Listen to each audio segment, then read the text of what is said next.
We're graduating! Isn't it exciting? Yes, we made it! But I don't really know what I want to do next. Did you know you can talk to the Education and Career Guidance Counselors in SP? Based on your personal needs and interests, they can help you make informed decisions and guide you on your next steps. These consultations are available for up to 3 years, so it's great for those enlisting in NS too. No matter which path you decide on, there are many career and further education webinars, talks, and workshops lined up for you to gain more insights and be well prepared. What if I end up regretting my choices? It's never too late for change. If you ever feel stuck in the future, the PACE Academy in SP supports reskilling and upscaling. They offer many programs and you might just discover a new passion there. For fresh graduates, they also have the Work Study program, which lets us further our learning while gaining work experience. I don't know if I can count on myself to keep exploring for new opportunities. Honestly, me too. But I recently found out that the alumni workshops and networking sessions are great for that. You should follow SPAN Alumni on social media for updates on upcoming events and even career or lifestyle tips. Best yet, stay connected by updating your particulars on the student or alumni portals and get your free alumni e-card on the SP mobile app for special perks. Venturing our next steps can feel exciting and daunting at the same time. But remember, SP is always here to journey with us, whenever.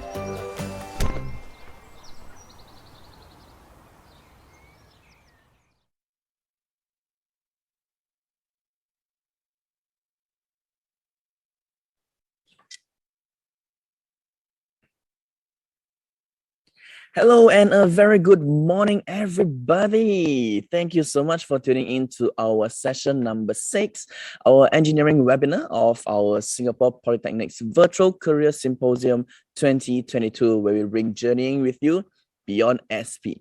Yes, it's me again. My name is Derek. And for those of you who have joined us the past 2 days, yes, it's the same face, it's the same voice again. First of all, before we begin, I would like to extend our apologies. Okay, I understand we started a little bit later than expected. It was due to some technical difficulties. But of course, I hope you guys took this time to grab a cup of coffee, do a bit of exercise to warm yourself up, keep yourself awake for this fun and information-filled webinar coming ahead. For those of you who just joined us in this webinar, okay, if you have a particular interest in engineering, all right, let me do a little breakdown of today's program for you. First of all, we will have our opening address by Mr. So Wai Wah, our principal and CEO of Singapore Polytechnic, followed by our welcome address by Mr. Chi Chong Yang, Senior Manager, EE, Singapore Polytechnic. Now, later on, we'll have industry speakers from these different organizations coming up on board, right, to share with us their experiences and also their highlights in their career, I would say, okay, so that you guys can consider and know what's happening in the industry.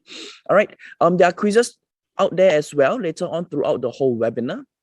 We'll plan a few quizzes every now and then, okay, so you can participate in these quizzes. And yes, by participating and getting the answers right, you stand a chance to win prizes, which are cash vouchers. Okay, so later on, I'll let you know when the quiz are, okay, so you can just simply participate to stand a chance to win these prizes. Towards the end of the day, okay, towards the end of the webinar, we will have a panel discussion with our speakers and our moderator, Mr. Chi Chong Yang as well. Okay, that is the part where you can ask all of your burning questions, whichever questions you have about the industry, you know, what path you should take, what you should do after graduation, you don't know what's the next step, that is where you should ask, okay? Where do you ask? Towards the right side of your screen, I believe there is a little panel that says ask your question here. Okay, if you don't see it, it probably is because you're watching on a full screen. So do me a favor to minimize your screen and you'll be able to see that at the right side of your monitor. All right, so that is where you can type in your questions, not necessarily only during the panel discussion, through their presentations. Okay, if you have any question, you can type it out whenever you would like to ask a question. All right, and yes, without further ado, okay, I believe you guys are already warmed up and ready for our exciting webinar. So I would like to hand the time over to Mr. Chi for his welcome address. Mr. Chi, please. Good morning, guest speakers, students and alumni. Welcome to our first session of Career Symposium webinar on career in the engineering sector. I'm Chi Chung Yang, a lecturer from the School of Electrical and Electronics Engineering, and I will be your moderator for this session. A little bit about myself. I started my engineering career in the manufacturing industry after graduating from NTU in EEE. I joined a local company as an R&D engineer for communication products. After half a year in the company, I was lucky to be sent to Germany for a 2-month training. Not only did I get to travel to Europe for the first time, the trip opened my eyes to how exciting and wide-ranging engineering career can be. In the 8 years I spent with the company, I started with the R&D department, then moved on to the product engineering, and finally manufacturing engineering division. In the company, I was working in multidisciplinary teams most of the time.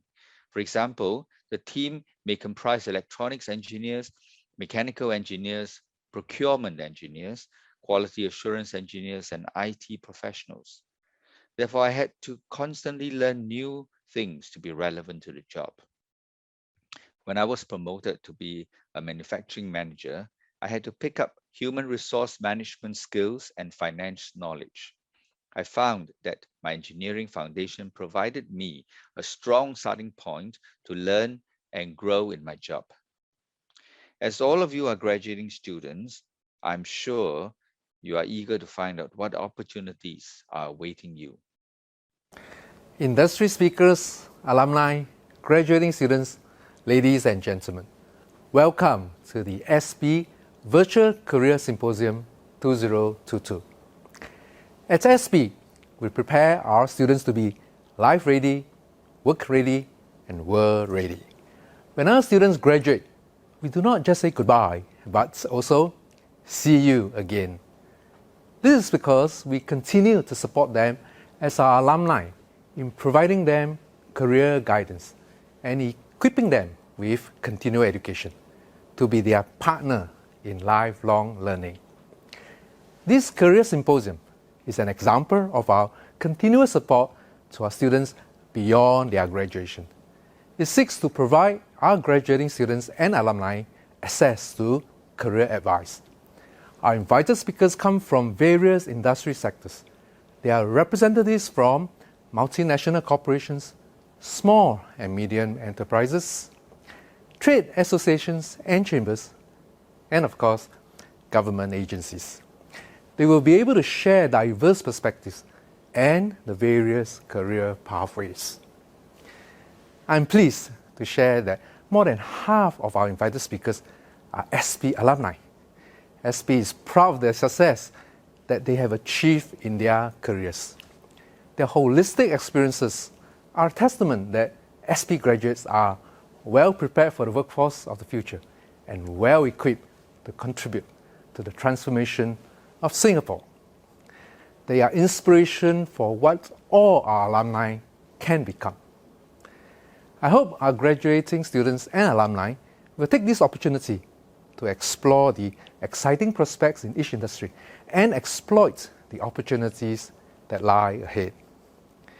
I would like also to thank all our industry speakers for taking time to be here to share their invaluable knowledge and insights at this career symposium.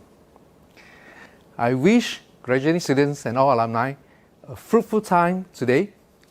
And beyond this symposium, I hope to see you all again at our various alumni and continuing education platforms. Thank you very much.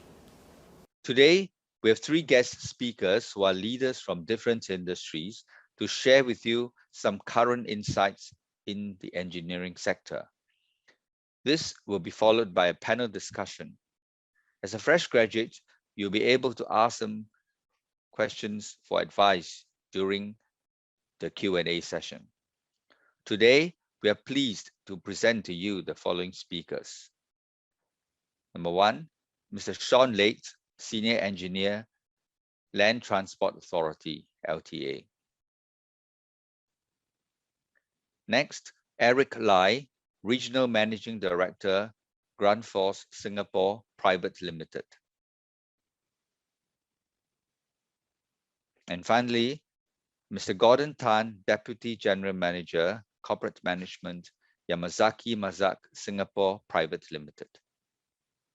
We shall start the sharing session with Mr. Sean Late, Senior Engineer, Land Transport Authority, LTA. Mr. Late, please.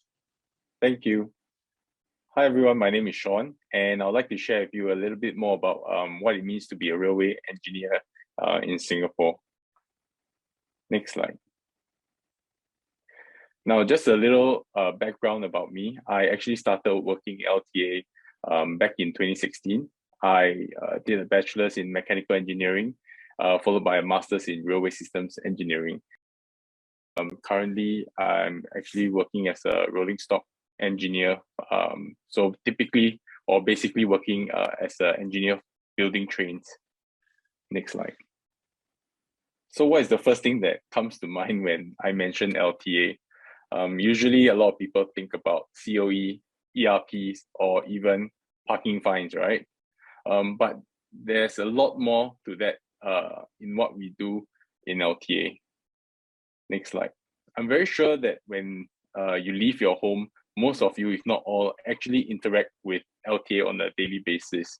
You know, things like your footpath, crossing the road, taking the bus, or even boarding the trains. And it is actually our job to provide a land transport system that is convenient, well-connected, safe, and reliable to the public. And why is land transport so important in Singapore? As of today, about 14% of our land is used for housing, whereas another 12% is used for land transport infrastructure, like roads, for example. And it becomes even more challenging to provide an efficient transport system with a very highly densely populated city such as Singapore. So why don't we just have more cars? I think from this slide, it becomes quite clear that railways actually play a very vital role in our land transport ecosystem. Railways can actually effectively transport large amount of people while using very little energy and land. And actually most of the time, it is quicker than other modes of transport. Now, before I continue, let me just say that the railway industry has been around for a long time, right? And it has seen through all the industrial revolutions. But in Singapore, our railway experience is still relatively young, about 35 years. And you know, with the span of such a long history, over 200 years, when we talk about the railway industry, we actually only began to see very drastic changes in the railway system in the last maybe 20 or even 30 years. And this is actually due to the very big leap in advancement of technology that's been so accessible and available to the masses. So let me just share with you what are actually the top 5 railway industry trends. So if you've taken the downtown line, you would actually notice this little traffic light display. And it actually tells passengers what the next train arriving, the typical loading, or how crowded that train cabin is. And it helps them to make a more informed decision about where to stand and where they are likely to, for example, get a seat if they want to. We also look at data analytics, where we have huge amount of data on our train. We take it and run it through our system, and it actually tells us when our train will actually fall sick or plan to take MC, and that actually helps us to maintain the more reliable system. And also with Industry 4.0, through the rapid development of things like IoTs, Internet of Things, autonomous robots are actually becoming a common sight in our railway industry, with them performing tasks such as cleaning, and I'm sure some of you also have those little robot vacuums, and transportation of goods and materials. And with automation, there's actually a very big push by tapping on sensors such as lasers, cameras, to do or take over certain form of inspection tasks. And last but not least, we have things like extended reality, which covers AR, augmented reality, VR, virtual reality, and MR, mixed reality, using these technologies to actually help us in real operations, real maintenance, as well as training of our staff. So I think the important question is, why would I want to be a railway engineer? For me personally, I assure you it's not for the love of trains. You know, as a young boy growing up, I was obsessed with cars and aeroplanes and dreamt of working as an engineer in those industries.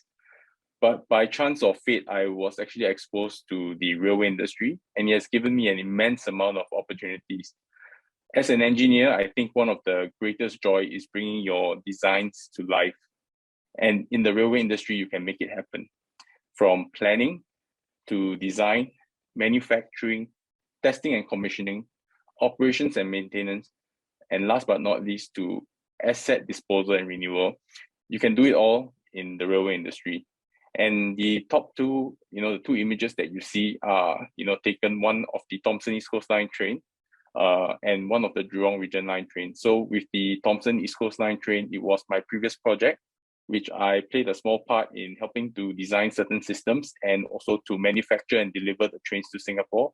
And the right one is right train is the Jurong Region Line train, which is currently being manufactured in Korea. So right now I'm actually deployed in Korea, overseeing and helping out with the manufacturing process. So, it really is a very exciting industry to be in. You get to see and touch, the various aspects of, let's say, the life of the train. So, in LTA, there are a few career pathways, especially if you're an engineer. All of us start off as an engineer. We slowly work up the foundational phase, and that's where we start to learn about the various systems, and we start to sort of build a bit more of our breadth of various systems and understanding, and later on we go into a little bit more depth. Once you go into the maybe into the middle management, you get to decide whether you want to continue on the management track or into the specialist track. So I think it's a bit interchangeable. So that, as you can see, they say it's very porous. So meaning you can actually shift from one track to the other track quite easily. It really depends on your own individual self, whether you prefer to do to manage people, to run projects, to to do those types of things, or are you the kind that are just really very interested in the hardcore engineering of the system? And then if that's the case, I think being a specialist might be more suited. Yeah. So once you join the industry, you actually have to pick a trade, right, to specialize in. And actually, this is just covering a very small amount of specialization tracks that we have in LTA. There's a lot more, but I think these are maybe some of the more relatable things that might help you to understand what we do. So things like rolling stock, which is the train. We have mechanical electrical service, which is your lifts, escalators, ventilation fans, signaling and communication and control. Basically this is the system that tells the train when to move and when to stop. We also have rail operations, technology and industry development that looks at working with industry players, bringing in new technology into our railway system. And last but not least, the railway infrastructure that helps us to build the tunnels, the viaducts, the stations, and the train depots. So I think don't just take my word for it. If you would like to, you can actually go onto Glassdoor. I think it gives you a very holistic view, the good, the bad, and the ugly of what it's like to work in LTA. And I think by comparison, in the middle we have SIA, and on the extreme right we have Google. So by comparison, I think LTA fares pretty well as an employer. There's a lot of challenges, a lot of opportunities. So I think it is something worth considering if you are looking at the engineering field. So I think one career advice I'd like to share with everyone is to be teachable. So if you don't, you feel like actually I don't know anything about the railway industry, it's fine. So long as you have the right attitude, you can actually learn and you're open to learning new things. So some of the images I put up, it's me actually learning various roles throughout my career. working with trains, which is the first image. Second one in the middle, I was working with new technology, so something that's very new, very advanced. And the last one on the right was actually working in the rail depot, looking at train maintenance. So, be teachable is one of the, best advice that I can give to all of you. Now, I think to sum it all up, life as a railway engineer is challenging, it's demanding, it's dynamic, but most of all, it's rewarding. I think, when we open the line, when we deliver the trains and you see members of the public, some of them are really very happy, very thankful that, you are able to deliver such a wonderful system. I think that kind of joy, you can't measure with, dollars and cents. And it's not a very difficult job. I believe anyone can do this job, but not everybody does it. So if you think this is something for you, then I hope you can consider it. Feel free to drop me any questions, and I hope you find this session useful, and thank you so much for your time. I wish you all the best for your future endeavors. Thank you so much, Mr. Sean. Thank you. And ladies and gentlemen online, I believe you have already heard from him a few things. First of all, I think it's good that you know what path you want to head to. What kind of a person are you? Are you someone who wants to lead a team in the future?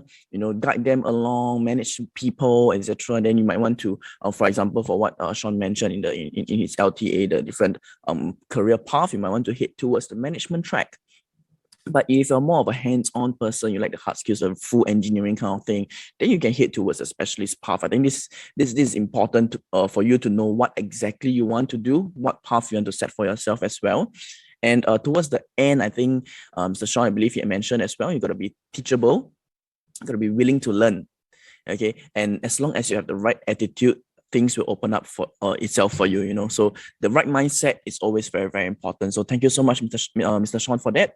Right now, what's going to happen is that we will have our quiz number 1. Okay, I mentioned earlier on, we have quiz. And if you participate in this quiz, you get it right, you stand a chance to win cash vouchers. So here goes quiz question number 1. Okay, what you got to do, very simple. Just take out your phones and scan the QR code on the screen right now. Okay, and you will be able to access to the quiz questions. Okay, if you have troubles trying to scan the code, okay, please just key in the URL that is underneath the QR code right now. Okay, question number 1. Engineering is a core enabler for which industries? Is it A, aerospace, B, maritime, C, manufacturing, or D, all of the above? Okay, which do you think is the correct answer? Okay, question again. Engineering is a core enabler for which industries? Is it A, aerospace, B, maritime, C, manufacturing, or D, all of the above? Which do you think is the correct answer? And since this is, the first question of today, let me give you a little bit of hint as well for what I will do if I were you. Okay, if I don't know the answer, normally what I will do, okay, if the multiple choice is as such, there is A, B, C, and D, and there is an option that says all of the above. Personally, I would normally pick the all of the above answer, okay, but it depends on you. If you think that the answer is only aerospace, it's only maritime, or it's only manufacturing, please go ahead. Key in what you think is the correct answer. Choose your own path. Okay, choose your own path. Okay, and yes, I believe most of us have already answered question number 1. Pretty short question. Okay, and for now, I would like to proceed on to our next segment as well. Okay, so for now, I would like to hand the time over back to Mr. Chi for him to introduce the rest of our industry speakers who will be sharing more with you. So Mr. Chi, please. Next, I would like to call upon our second speaker, Mr. Eric Lai, Regional Managing Director, Grundfos, Singapore Private Limited. Mr. Lai, please. Hello, everyone. My name is Eric Lai, Regional Managing Director of Grundfos in the Asia Pacific region. I'm very happy to join you today in the symposium to discuss about career development and career pathway. Just a little bit about my background. I was also a Singapore Poly graduate and today alumni. in the last 28 years. So actually, I have graduated in the year 1994. And also, like most of you, I was standing at the juncture of where will be my next step in my career and working life. So with that, I would like to give you a couple of advice looking at the industry insights that we have today, and a couple of advice to say how we should, from my experience, to serve as inputs to you on how that will also help you to move forward. First, on industry insights, today a lot of industry are disrupted by new technology. And this is really going to be shaping the future of where we will take our career. So these technologies will disrupt the way on how we actually are manufacturing products out of factories, the way how we are running utilities that is very much needed for the factories. And we need to make sure that we are aware and always be in trend with new technology that is hitting our shore. A little bit more into some of this technology and what will be a definite future trends for the industry will be smart and digitalization that will also shape our future Singapore economy. And needless to say, that will also affect the way we will run our manufacturing processes. So equipping ourselves with knowledge and also prevailing trend and future trends in terms of smart and digitalization is a very important part into the disruptive technology. So I would advise all of us to be tech savvy, be involved with the digitalization progress, and use the knowledge to help us or help you to accelerate your career progression. In terms of career advice and pathway, I will say that since this is what we expected, so changes are going to be there every day, and change is the only constant in our daily working life. And that will also be a very important ingredient in shaping our career development.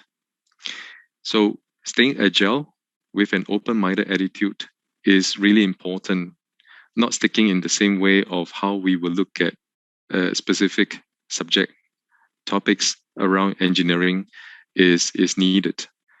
So I would advise all of us to be, open-minded and also be inquisitive and curious about how things are being done in a different way through new technology. Another attitude that I would like to inject here to our discussion and how that can help you to take some decision is always ask yourself questions on, where do you want to be in 3 to 5 years time? Looking forward in every decision juncture that you have in every steps in your career path and development. When there's an opportunity for a new position, go for it. And then after that, also ask yourself again, where do I want to be in the next 3 to 5 years? That will help you, to take some decision with some clearer mind to move forward in terms of career development. Finally, I think I will really look forward to, the panel discussion that we will be going through in the next part of the program. Thank you. Thank you, Mr. Eric Lai, for your insightful sharing. Next, I would like to call upon our third speaker, Mr. Gordon Tan, Deputy General Manager, Corporate Management, Yamazaki Masak, Singapore Private Limited. Mr. Tan, please. Thank you, the MC, for the introduction. Okay, welcome to Mazak. Okay, I'm pleased to actually join you today to give you a short introduction, okay, on our organization, Yamazaki Mazak, and also why is precision engineering the career for you. I'm Gordon. I'm the Deputy General Manager of Yamazaki Mazak. First of all, I would like you to actually watch a short video on our company.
Thank you for your time for watching the video. Let me explain more into detail on what is Mazak. Yamazaki Mazak is a machine tool top maker. We develop, we manufacture, and we deliver machine tools, laser processing machine, FMS, and production support software. Our company was founded way early in the 1990s, and we celebrated our 100th anniversary last year. Today, more than half of our 4,800 staff are from abroad. This is one of Mazak's unique selling points. As you can see from the graph, okay, the left is the machine tools by the region, okay, and the right is our data. Our company is extremely globalized, and approximately 82% of our business are from outside Japan. For the recent years, we have balanced our sales percentage, about 30% each from North and South America, Europe, and Asia, including Japan. Okay, we have a global manufacturing. Worldwide, we have 10 manufacturing plants, 5 in Japan, 2 in China, 1 in each United States, United Kingdom, and definitely in Singapore. Next is our global support. We have a total of 83 technological and technical centers all over the world. Technical centers are local businesses whereby sales and application service engineers are stationed before and after sales. Technological centers are larger in space, with showroom functions, test card machines, time studies, training schools.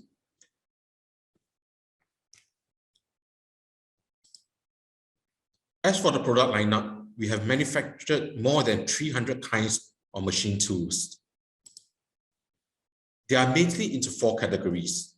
The first category, these are hybrid multitasking machines that advanced technologies such as 3D printers and cutting technologies are fused.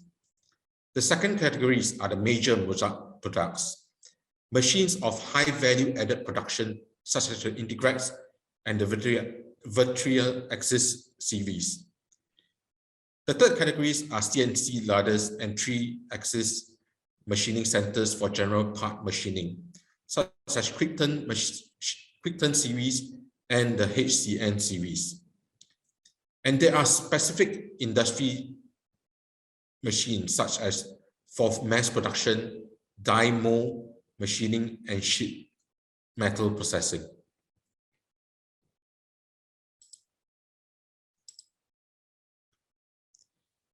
In Mazak, we believe in technology and also research and development. Okay, for example, this is the new CNC system, the Mazak Smooth AI. AI represents artificial intelligence technology. Smooth AI CNC system easily generates program and automatically optimize cutting conditions utilizing AI technology, enhanced automation assist functions. In addition, you use the correspondence software, Mazak Twin, where you can realize digital twin. Digital twin enables us to actually create virtual models of machine tools in the factory of our office PC, sharing information between the machine and the office, thereby running a smooth accuracy simulation on the PC itself.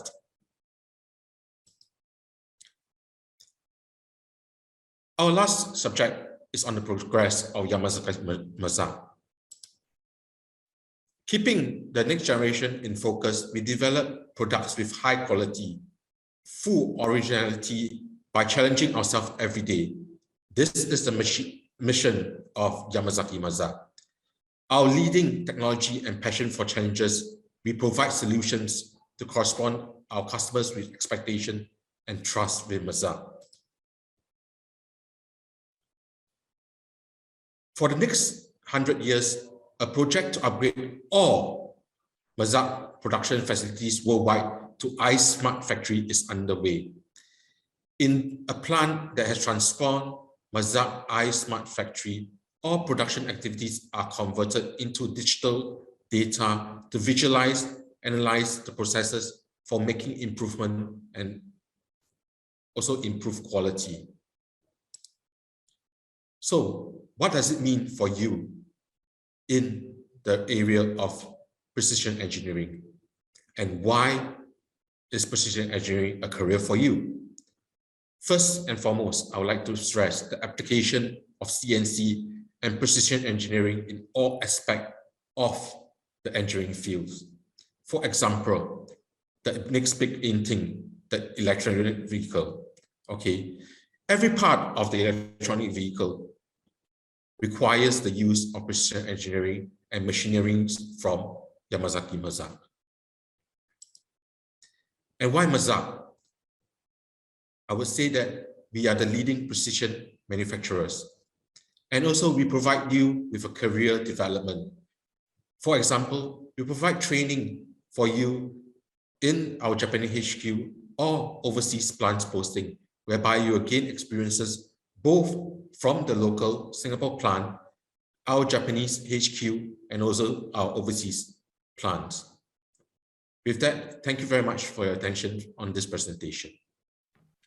Thank you, Mr. Eric and Mr. Gordon, for your insightful sharings on the industry as well as your company. Okay, before we proceed to our panel discussion in a very, very short while, okay, we will first have our quiz question number 2. Okay, quiz question number 2. So similarly, take out your phones and scan the QR code right now. Okay, quiz question number 2, here goes. There are more than 2,500 engineering companies in Singapore. Is that true or false? Okay, which do you think is the correct answer? Is it true that there are more than 2,500 engineering companies in Singapore? Or is it false that there are more than 2,500 engineering companies in Singapore? All right, a short 1 minute for you guys to answer this question before we proceed to our panel discussion very, very quickly.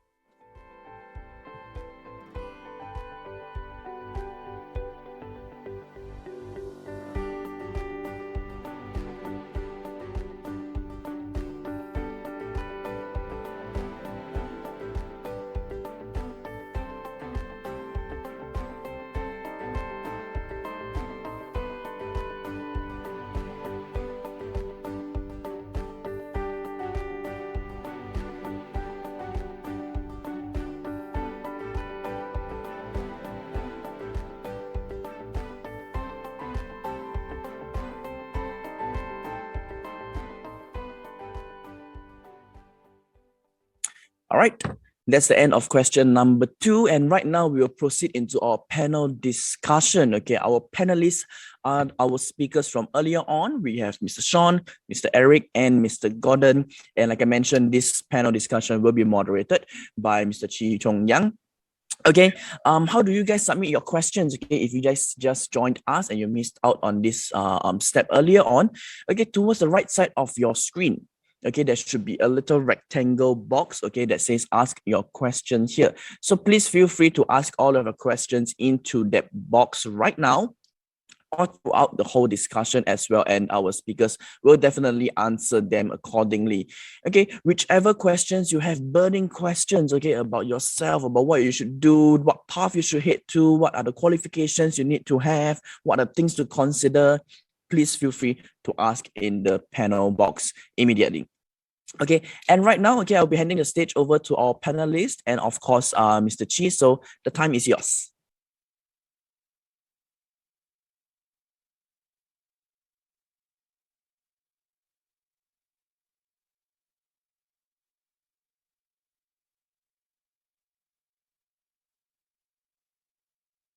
I was muted. No, I'm not muted. Can you guys hear me? Yes, Mr. Chi, we can hear you well now. Good. Thanks. Just to make sure all of us can hear. So hello to our panel speakers. First, let me introduce. I'm not sure the screen.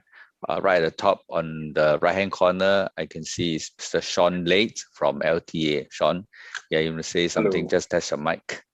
Right. Hi. Okay, good. And then on the bottom left-hand corner, we have Mr. Eric Lai, the MD from Grant Force. Hello, good Hi, morning Eric. to everyone. Hi. Yep. And then on the bottom right, we have the Deputy General Manager from Yamazaki Masak, Mr. Gordon Tan. Hi, morning everyone. Okay, we're happy to be here to help our graduating students and any of the visitors coming on board this seminar this morning. To ask you, okay, let me pose the first question. I'm using the Slido, so I would encourage all of you to put up your questions and vote for questions to be answered first. Okay, so the first question I have on my Slido panel now is, what is your advice on career progression in the company? Or how can we grow in the company besides having positive attitude? I think some of you mentioned about this work attitude, right? So would one or any of the speakers like to start the ball rolling by answering how but young students, young graduates can grow in their job besides just having a positive attitude? And maybe can I call on Mr. Eric Lai to start on this? Sure. Maybe let me just share. I think, in my opinion, a career path is something that we need to be very passionate about. So, of course, the first step is to get into a company with a full-time position, right? And then, of course, you then start to feel your feet around. There will come a time where you will be able to then assess and understand what is fitting the passion that you want to, do in the longer term. So continuously assessing how your satisfaction on the job is being fulfilled is a very important thing. So career path is one thing, but really to sustain you throughout the whole career development will be, are you looking forward to the things that you're doing every day? Where do you see yourself in the next 3-5 years? Are you paving towards that directions to achieve what you want to, achieve in the development? So that's one thing. I think passionate and also what fuels you, to conduct your job on a daily basis. That's important. Another thing is also development.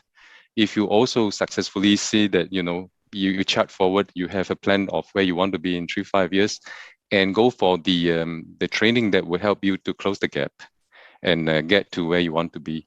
That will be another levers that you can flip in order to progress, towards the direction you want to, achieve in terms of the career path. And nothing is certain, by the way. So the decision and our passion and our preferences may also develop along the next few years. So this thing, about career path development is very subjective, but we need to consistently assess, are we charting the right way that we want to, achieve and be fulfilled in the job. So it's just very open, assessment of the situation. That would be my advice. Perhaps Gordon or Sean can also throw in a few comments on this part. Yep. I think it really depends on the individual organization as well. Different companies, organizations would look for different qualities in you to help you to determine whether you should progress or not. So I don't think there's a fixed formula or fixed set of characteristics or skill sets that you particularly need. But I think like what Eric shared is really about what you want, and then to go and acquire those skills to help you progress in that organization. And I think it's very common for a lot of us where we maybe look at our peers or even look at some of our friends, right? And then we see that, oh, how come they are promoting a lot faster, or they're moving in their careers and I'm sort of like stuck here for 2 years, 3 years. And I think a lot of people get anxious, but I think it's good to have a sensing, to have a gauge. But I think we don't have to be too hard about it, because we all are running our own race. Yeah, so there's not really a lot of use or point in comparing yourself a lot of time with your peers. It's really a marathon. A career, can span over 20-30 years. So, really 1-2 years is a drop in the bucket for a career. So, have your goals, be focused about what you want. You may not reach or meet certain expectations you may have set for yourself, and I think that's fine. Then you reevaluate and think about how you can get there or how you can get things moving. Yeah, so I think just stay positive, be clear and define your goals, understand what the organization is expecting of you, and if these values of the organization align with your values, then I think it's a good job fit. Yeah. Okay, thanks, Sean. Anything to add from Mr. Gordon? Yeah, right. Okay. I couldn't agree more with Mr. Lai and also with Sean. Okay. Been practicing HR for the last 18 years. So the importance of having the relevant skills, okay, I would say is very important. And what Sean has said, okay, I couldn't agree more. Okay, don't actually compete yourself or how call benchmarking yourself with others. Okay, I would say that having a polytechnic diploma is the first step in your career, and you are required to actually keep yourself up to date, especially in the engineering. Okay, we are always evolving. So it's important to actually take up courses to, and also self-improve to stay relevant in the current times. Okay, good. Thanks.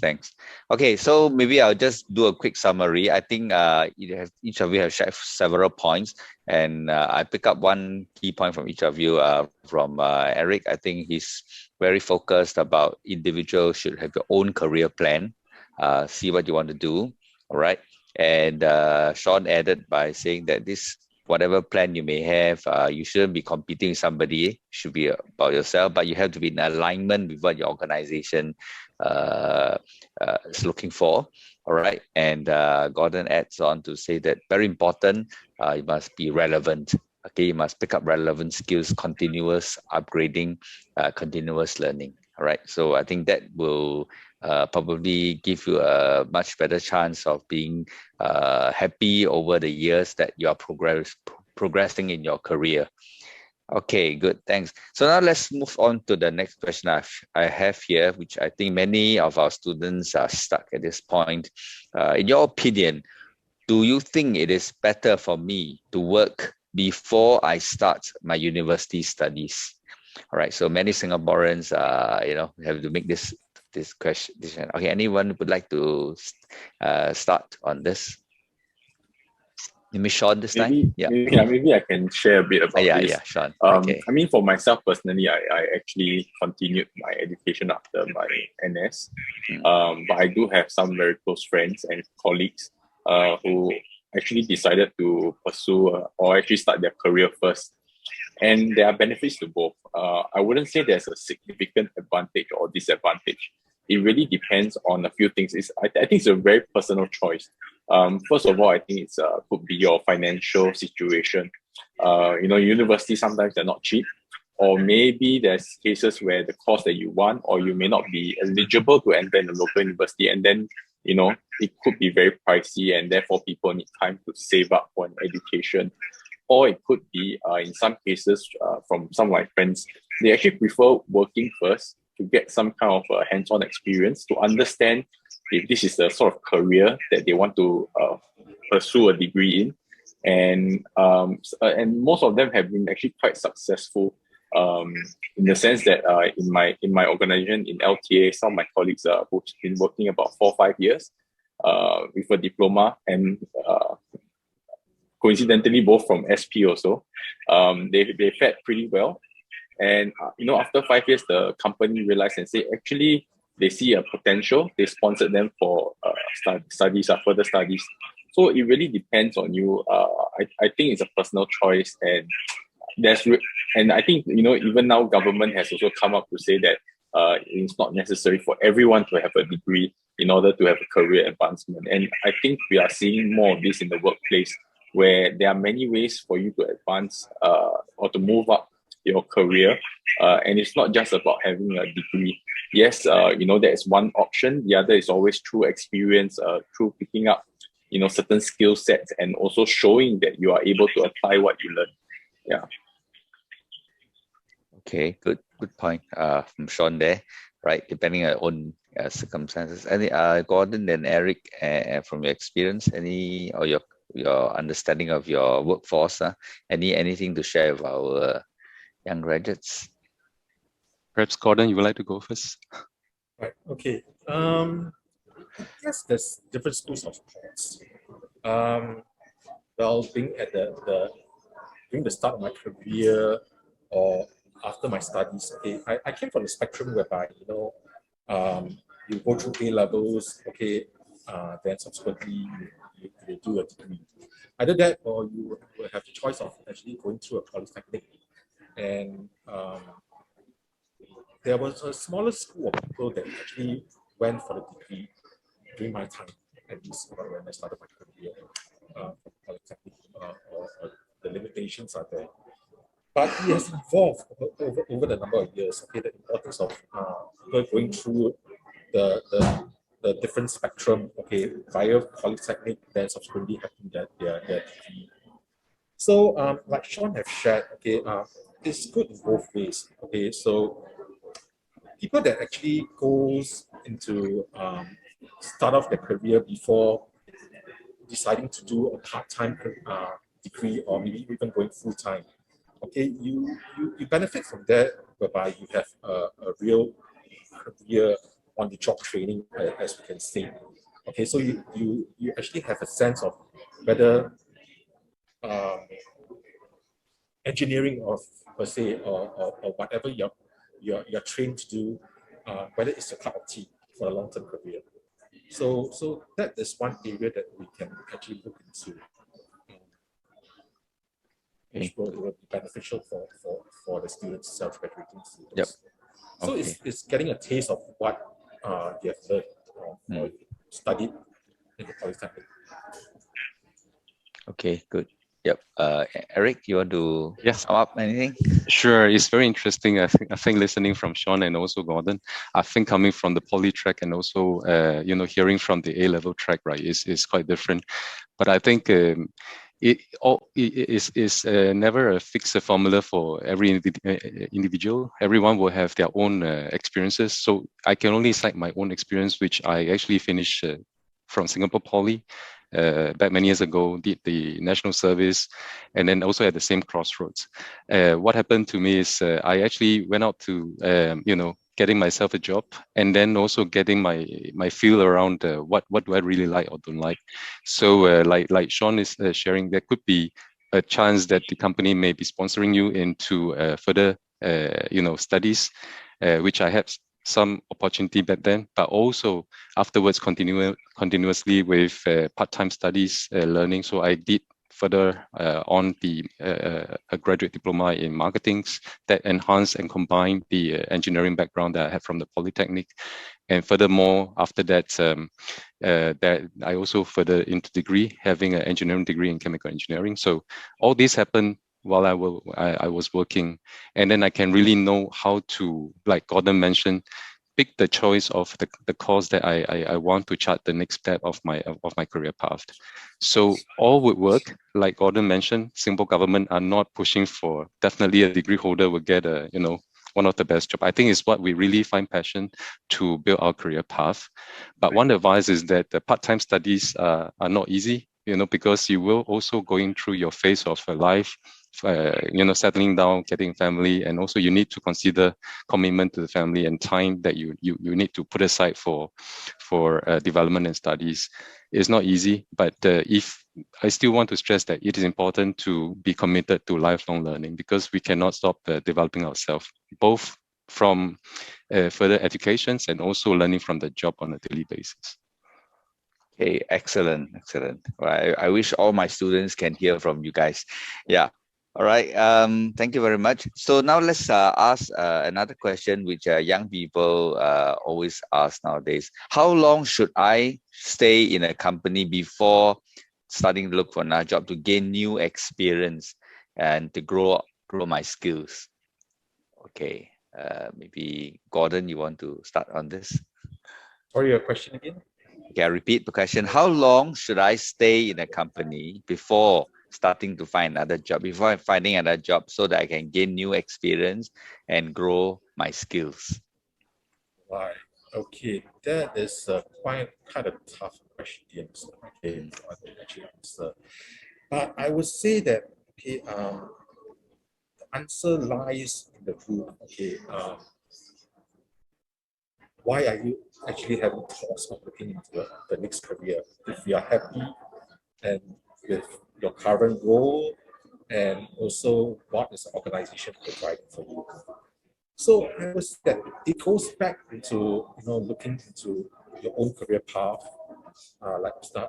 Lai said, okay, and whether the company is able to generate interest, okay, in each and every employee. Okay, um, I would say that okay, one of my mentors actually told me okay throughout my career is that if the current role that you are in doesn't generate much interest in you, then it's time for you to actually look for the next career move. But if the current role is generating interest, the level of interest and focus for you, and you are going with it, okay, then you should actually stay with the career itself. So I don't think there's a fixed benchmark that, hey, you have to stick with a company or the current role for X number of years before you actually look into your next career move. But what is currently actually the interest level that is generating? Okay, good. Thanks. Eric, I just would want you to, yeah, sure. add I something? think Yeah. I can only echo what Gordon have shared, and also looking back on my own experience, how long at the beginning when I started my career, there is actually a number I put to, on my mind as a young working adults. I was more like thinking about 2-3 years to fill the company, maximum 4 or 5, then I'll moved on. And then maybe 5 to 6 years is what I think is a good timing to really know what you want. Like Gordon mentioned, whether you feel energetic to come to work or you feel that no, this is not really what I want to do, then start moving on. So, but there's also not a number that should be put in front of ourselves. For example, I was first in the first job for 6 months, and I know that I don't want to do that job for my life, and I go out and seek a commercial line of work, and I learn about doing sales. Then that company I stayed for 6 years, which I actually learned a lot, practical operations of sales and so on, and then move out in terms of leading people. Then, for some circumstances, I have another better opportunity and move out to another company that was for 3 years. And I know on the second year, I want to move on, like Gordon, described. I keep sensing around, am I developing? Am I motivated? Am I fulfilling myself on a daily basis? And the last company is my current company that I'm in today. I thought I would be here for 6 years, but now I'm in this company for 16 years. There is progression on, the career path and moving up and understanding more and more, feeling that I really develop. So there's no one number. It's just how we actually assess what we need on a daily basis. That would be my sharing. Yeah. Okay, great. Okay. So, yeah, Sean, do you want to add anything to what these two panelists I have think I'll said? just keep it a short one. I believe it depends on two factors. One is the pull and two, the push factor. So first of all, is there any external forces that are pulling you out of your job? Maybe you've discovered a new job opportunity, someone has shared a lobang with you and you feel that it's interesting. So whether there's something enticing out there, okay, that is sort of the pull factor. And the other one is the push factor, whether you're comfortable in your job, is the job giving you that sense of fulfillment that you're looking for, the right kind of challenge, the right kind of growth? And then if it is, then it won't push you out of the organization. Then you have to make a choice. Do you want to move or not? So I really think it's based on these two factors. It can change over time depending on which stage of your life you're at as well, and what kind of pace of life you're looking for, what kind of ambition you have. So I think just keep in mind, don't put a fixed number like what the other speakers have shared, but really it's about that at that particular time, what's the situation? Is there a pull or push factor? Yeah. Yep, good. So it falls very nicely in place with what you all said right at the beginning.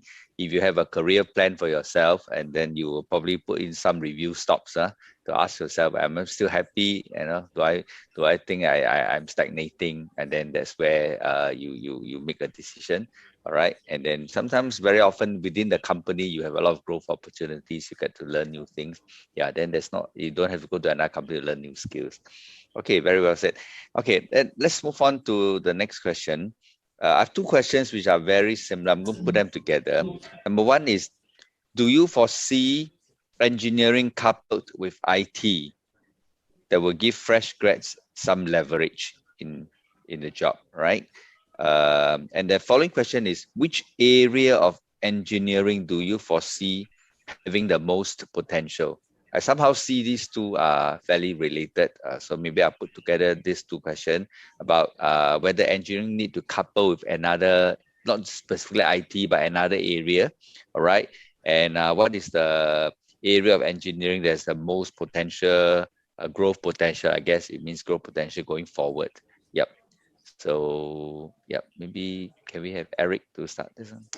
Sure. And I think the questions that you mentioned are very similar. So what I can only mention, and I agree, of course, is that first and foremost, I think the world is actually developing very quickly and very dynamically, and it's going to call for more and more multidiscipline skill sets to help us to become more and more successful.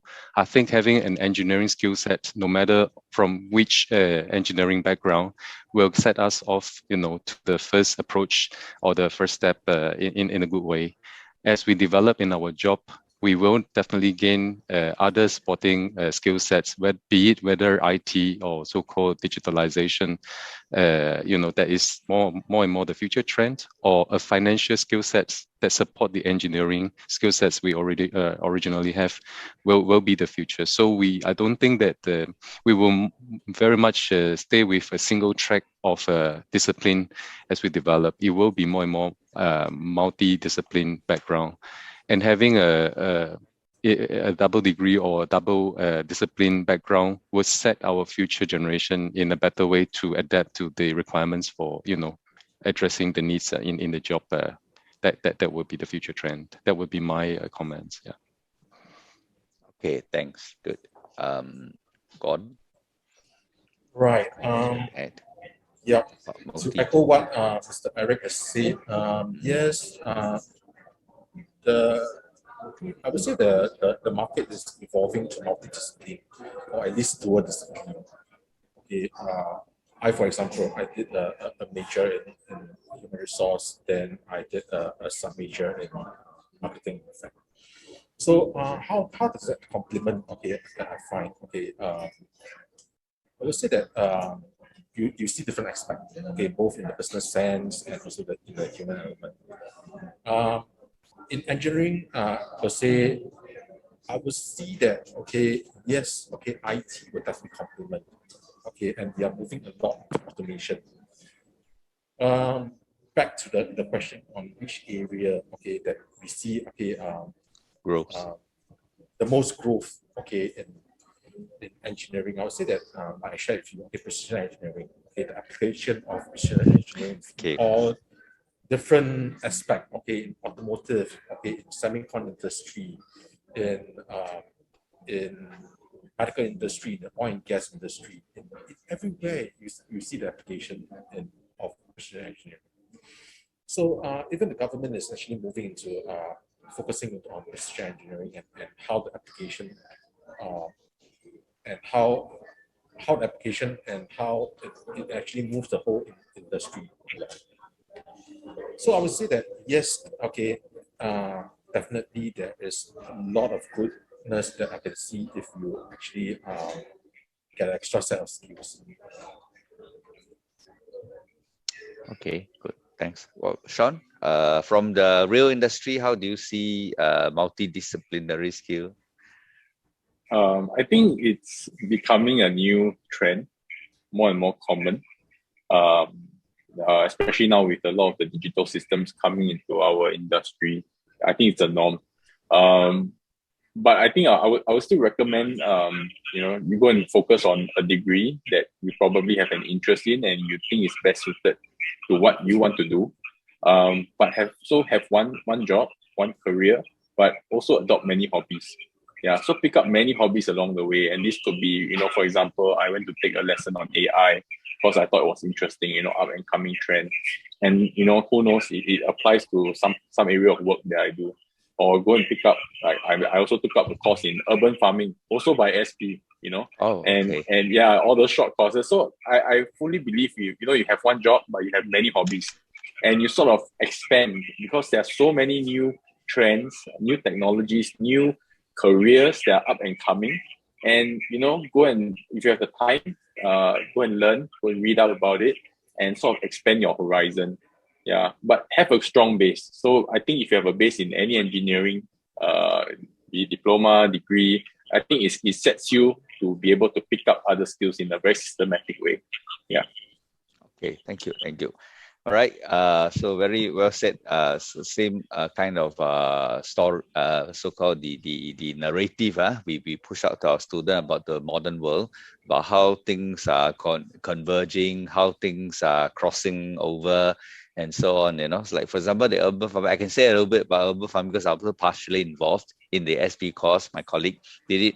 We actually partner somebody from industry who is in the area of hydroponics agriculture, and we saw a opportunity to mix this together because of the green plan of 2030 in Singapore. So this green plan gives rise to new opportunities, and I like the word hobby that Sean used. Have lots of hobby, right? And that's right, pursuing these courses. So I would like to advise our students here, join in and advise them, have some strong base and pick up many hobbies. Very, very good advice. Okay, next, let's see what's the time, right? We have 10 minutes more. Okay, I have one question. Okay, this I'm not sure whether the question is correctly fit. I'll just read it as it is. So maybe the panelists can rephrase the question if you need to. What are some of these relevant skills you guys mentioned about? Because we always talk about keeping yourself relevant, have relevant skills. So possible to list some either soft or technical ones that you deem are important. Yeah, I guess from different industry that may be slightly different. So maybe this time, can we have Sean to start the ball rolling? What are some of these relevant skills? Yeah, that we've been talking about. I think if you are an engineer by training, the basic skill you have is a very systematic approach to things, right? So you then start to look at least for me, what are the upcoming trends? And I can't recall, is it WSG or WSQ that came out with the top 2 or 3 careers, up and coming careers, one being healthcare, the other urban farming, and I think the last one I can't remember, is it in IT or something. So these are the top industries that are up and coming in the future, right? That will they will see a very huge demand, and that sparked my interest in urban farming. I thought, that sounds fun, pick it up. Before that, 2-3 years ago, it was AI. AI was up and coming, pick it up. So I wouldn't say that there's going to be a list of you must pick up certain skills, but you look at the trends around and what are the things you want to do. Definitely we can't run away in today's digital age. Everything that we touch and feel is all digital. So I think as a minimum, maybe start to build your digital literacy. It could be on social media platforms, it could be on AI, it could be on IoTs. I even took a few courses on IoTs to learn how sensors work, and then try and apply it back to work to do condition monitoring and so on and so forth. Yeah, so these are 1-2 day courses. Go and look up the horizon. But importantly, I guess you must. That's why I say call it a hobby, because a hobby is something you have interest in and you enjoy doing, and because it is not something you are training through maybe a structured school program. Because you are interested in them, it's a lot easier for you to pick it up, and then you have the time and you invest the time to sort of learn it and put that effort into it. Yeah, so really look in the horizon, what are some of the top skills people are learning. Go to the various school websites and look at what are all the short courses that are being offered, and then see how you want to build your portfolio. Yeah, so don't limit yourself. Yeah. Okay, very, very good advice. Okay, Gordon, anything to add from Gordon? Right. I would say that, yeah, it's correct what Sean has mentioned, but the importance of staying relevant, okay, that is the importance that I see, okay. Like Sean has mentioned, you don't have to take very structured courses or training, um, but looking at small, short synopsis, okay, courses, okay, that spark your interest, okay. Like for example, okay, probably 2 years ago, okay, I took a course on flying a drone, okay, which was totally out of my scope, okay, but I felt that hey, in corporate management, okay, I do building estate management, so I probably need the skills to actually fly the drone, to take some pictures. As you can see, even in my plant itself, okay, we actually did the solar energy. Okay, we are the one of the first few, in fact, we're the first, okay, under clean tech and Shell, okay, that implemented solar energy in Singapore. Not knowing, okay, I was in the project, okay, not knowing that it will go such a big scale in 2021. Yes. So we actually commissioned the thing at 2019. So I said that I was telling myself, okay, at the point in time when we were working on this project, that okay, so cleantech actually mentioned to us that hey, you have to stay relevant, and what is the world moving on to next. Okay, so in fact, I took a number of short courses to actually understand. So I was thinking, at that point in time, solar powering is all new. Will it work in Singapore? Yep. Because we have monsoon season. Correct. Okay, so we had to actually learn. I had to actually learn the application and how it actually works in Singapore. So I said that the important part of staying relevant. I would say that, yeah, the world is changing. Yep. Okay, so you have to have your feelers around and see, okay, and to move towards the change itself. Okay, great. Okay, I'm glad to share that SP, for us, we are also running courses besides the urban farming. We are also running courses on solar power. We are also running courses on the drone flying. All right, because in fact we are one of the authorized training organization for the drone, because the when we started, like what you said, when we started 2-3 years ago, it was experimental hobby, a few hobby, but then we realized that the take up rate is so fast in terms of organization wanting to inspect their plant, wanting to inspect mosquitoes, wanting to inspect all kind of cracks on the wall and so on and so forth. So the potential just grows. Yeah. Yep. So we are offering all these things as electives for our students now, slowly bit by bit, and so that they can be in touch. So the word I think Gordon rightly mentioned is not everything has to be a structured kind of course. So your base course is a structured one, and then your hobbies are the less structured one, and that's where you flourish. Yeah, Mike, Eric, I would like to hear from you. Anything to add? Sure. I think I can only echo again what Sean and Gordon both have shared. The approach on the additional skill set don't have to be structured, but of course the trend is showing that digitalizations, data analytics is the future. I think Sean mentioned about condition monitoring, having sensors giving us data. I can also see that Gordon's on his intro on Mazak, the machines are getting smarter and smarter. Yes. So data analytics is another skill set that will prove to be very relevant going into the future. We will have a lot of data, but what do we get the sense out of the data? Connecting the dots, making sense for the end user. That would be a skill set that could be very interesting to be, supporting how we develop into the future.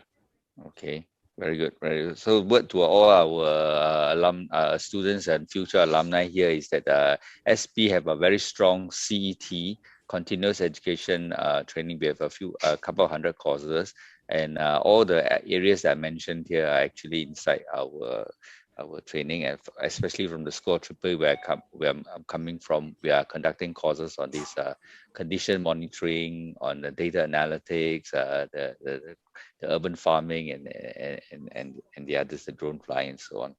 Okay, so thank you for also so-called reaffirming what you are doing at the SP here. Okay, now one more question. Okay, this one maybe. Okay, I'll skip this one. Maybe we're about time. I think the MC is giving me a signal. So we will do a final roundup by maybe hearing each of you summarizing, just give us our a quick takeaway. One of the most important takeaway you would like our participants here to go away with. Yeah, can I start with Sean? I think a simple one would be to go out and dare to try new things. Don't be afraid of failure. I think failure is part of the learning journey, part of your growth. A lot of times we were brought up in Singapore, we were always so afraid of failures. But throughout my career in LT, I actually made a lot of mistakes. I had some projects that didn't do well, and I felt that those were the times I learned the most and I grew the most. So, learn from your failures, see what opportunities you can take from that, and that will help you to grow even further. So, yeah, don't be afraid of trying new things and failing. Yeah. Okay, thanks. Gordon? Right. I guess the takeaway point is that I would like to tell the graduating students is that even if you actually choose a career at this point in time, you're not stopping your formal education or your formal training. Okay, you will receive and to actually embark on continuous learning. Okay, and staying relevant. That I say. Okay, and it may be a baseline for you that to tell you that how do you actually further your studies. Okay, on what is your interest. Okay, your next level for your degree and so on and so forth. So I would say that this is not the end of your learning experience. It's just the beginning. So stay open-minded and actually always be hungry to actually have a new skill or a new training. Michael? Eric. No worries. I will just give one very short one, which my advice would be make sure that you stay open-minded, stay agile, and also be inquisitive, and always keep curious. And most importantly, fill yourself with passion and make sure you're motivated in everything you're doing. Then you'll be successful. Good. I think all these qualities I can see through this panel, the display in all three of you came out very naturally, and so I hope all the students are listening in here. You have a role model up here through this conversation, and the kind of attitude to carry yourself for the rest of the career path forward. Okay, so at this point, I would like to thank the three panelists here. One more time, Mr. Eric Lai from Grand Force, Mr. Gordon Tan from Yamazaki Mazak, and Mr. Sean Late from LTA. Thank you very much. Thank you for your sharing. Thank you. Thank you. Okay, bye-bye. Thank you so much, okay, to all of our panelists as well as our moderator, Mr. Chi. So just let me do a little wrap up on this panel discussion that we had. I think there's quite a couple of questions that were pretty interesting, and questions that I would have asked myself when back then I was graduating. First of all, I believe the first question that we tackled was, how do you grow in the company? How do I know if this career path is set for me, if I'm suitable? I think Eric mentioned, that career path is something that we need to be passionate about. Continuous personal assessment on the satisfaction of the job is important as well. You cannot just, be there working every day. You need to know if this job brings you satisfaction, if there's goals met, if there's career progression, etc. Okay, and self-development, okay, will help you to upskill and keep growing, okay, for you to meet the goals in your career. And for Sean, okay, I guess Sean mentioned, there's no fixed set of guidelines for this kind of things. And if your values, your personal values, and the company's values align, the goals align, then that will be a good fit for you to work there. And of course, have your goals and be focused on them, because even if eventually if you don't hit your goals, you'll be able to evaluate and know what went wrong and how you can improve yourself to eventually meet these goals once again. All right, and question on I believe a huge question out there as well: should I work before taking a degree, or should I take up a degree then head into the workforce? This question is something that I asked myself as well. Okay, so I think our speakers mentioned, similarly, there's no right, there's no wrong, and some people will want to work first to gain experience, and some would prefer to have the theory in them first before trying it out in hands-on and out in the workforce. But I think Mr. Sean mentioned, there are personal colleagues of his who decided to go into the workforce first and performed well, and their employers eventually sponsored their studies, so they went to further develop themselves. But similarly, like I said, there's no right, there's no wrong, and but Eric mentioned as well, okay, where if you want to consider taking part-time degree while working, okay, just know that it is not going to be easy. Okay, because that is the time where you'll be meeting different phases of your life. You'll be settling goals, settling down, having a family, and you need to manage your time very, very well so that you can focus on your work, your family, as well as your studies. So this is something tricky. And towards the end, the key takeaway from all of our speakers that they have mentioned, okay, Sean mentioned, okay, go out and be daring to try new things. Don't be afraid of failure. This is something that I would like to reiterate again. Don't be afraid of failure. Making mistakes, okay, is a kind of way. It's a way for you to learn new things. If you don't make mistakes, you'll never learn.